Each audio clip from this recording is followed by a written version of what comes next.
So, for nearly 14 years, Dr. Habil Olaka has been at the helm of the Kenya Bankers Association, representing and speaking on behalf of Kenyan banks and acting as a bridge between the lenders, regulator, and the customers. He has overseen numerous changes within Kenya's banking sector amid a digital evolution.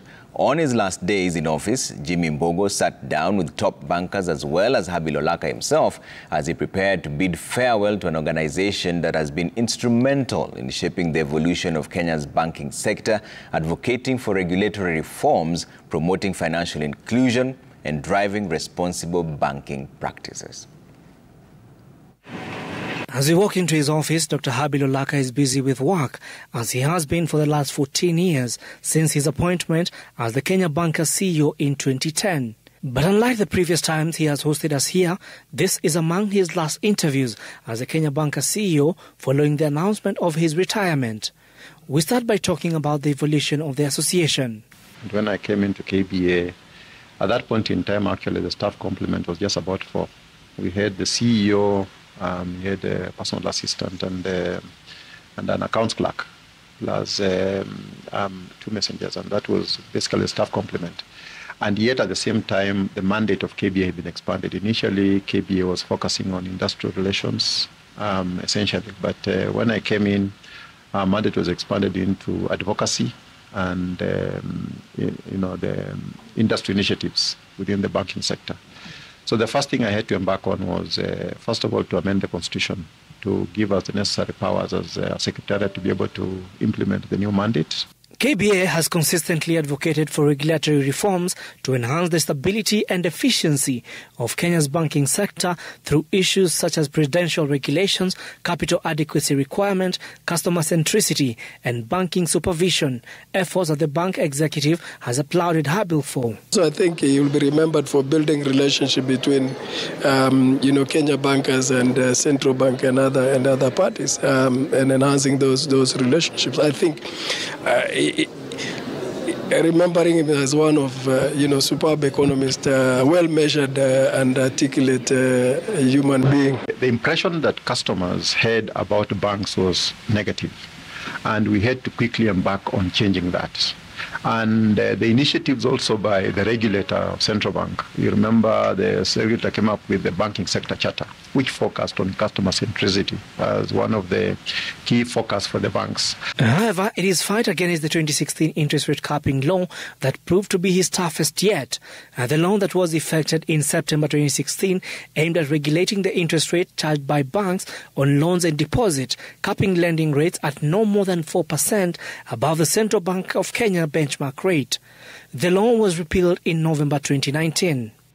One of the arguments that was being pushed forth by the proposers of the bill was the fact that they were concerned about the SMEs.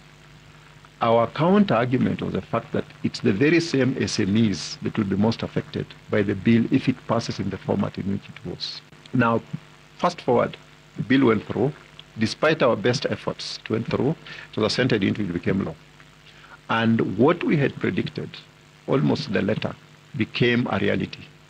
And so our role now was to try to ensure that the banking sector is aligned to provide the necessary support to the SMEs that in the first place were meant to be supported by this law. He served us very well, being the real mouthpiece for the association. During his tenure, remember there was a big battle earlier on 2015, 2016, the rate cap, and he really led the industry in terms of articulating and having one voice. Towards the end of our conversation, we spoke about a period that sent shockwaves within the banking sector, with several banks collapsing in quick succession. First came the collapse of Dubai Bank, followed by Imperial Bank, and later Chase Bank. Dr. Olaka admits that this was not the easiest time for the sector.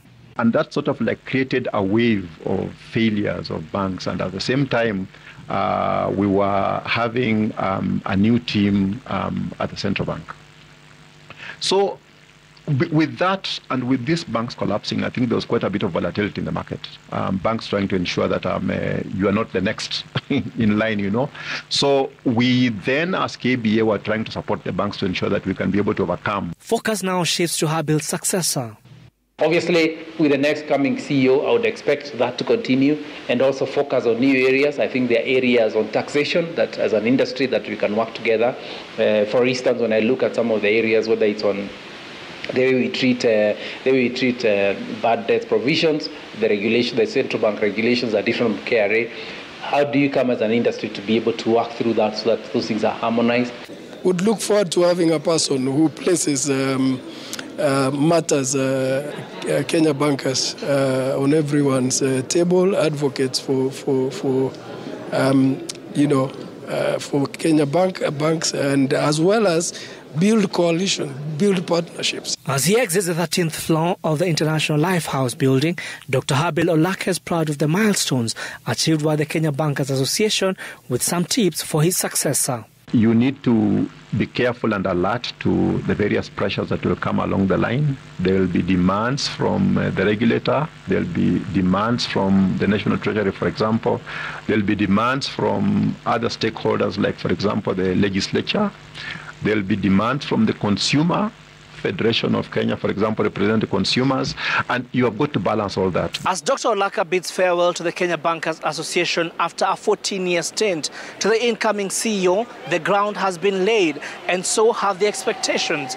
But in a fast-changing financial world, challenges are said to be expected. Jimmy Mbogo,